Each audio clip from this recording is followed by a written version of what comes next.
sinasabi ng House.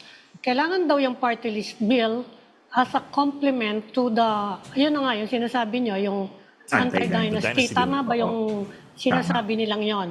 Oo, tama yun. Kaso nga, ang mangyayari kasi, dahil lahat ng hearings dun sa anti-dynasty sa Senate at sa House, no, at pati ngayon yung hearing sa party list reform, inattendan ko at naging resource speaker ako.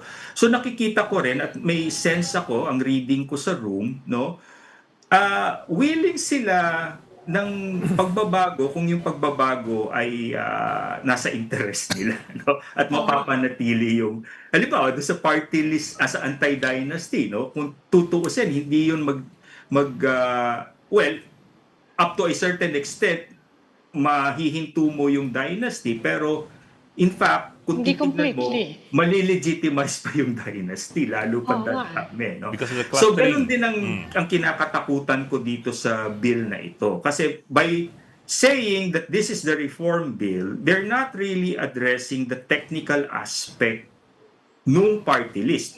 Tatanggalin ba nila yung 3-seat cap? Maglalagay ba sila ng floor, ng threshold? Yan yung mga important questions sa party list. Of course, important yung pagbabawal ng dynasty, pero dapat kasama yung aspect na yun doon sa anti-dynasty law.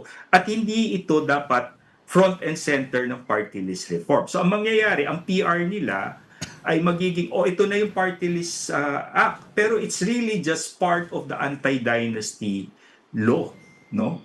At ang sense ko, dahil may malakas na bloke na nabuo sa loob ng House, yung Party List Foundation, no? Yeah. Na talagang lahat ng non-ideological party list group ay nagbuo ng isang malaking bloke at napakalakas ng influence nila. At sa tingin ko, ito yung gusto nilang itulak, no? So hindi nila gagalawin yung mga technical problems siguro na 3-seat cap, yung threshold, yung mga dapat na baguhin. Ngayon, ang tanong na lang dyan, katulad din doon sa anti-dynasty, no? Anti-dynasty bill,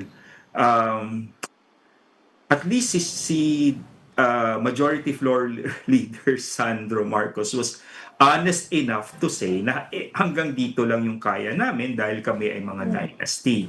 Ang importante lang ay mapasa ito at inaasahan nila na ang Senado hindi tatanggapin yung version nila.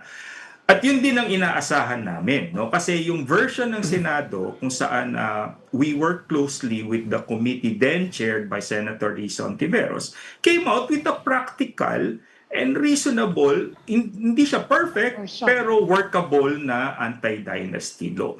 And we're hoping na, balita ko kasi, I don't know, Secron, no?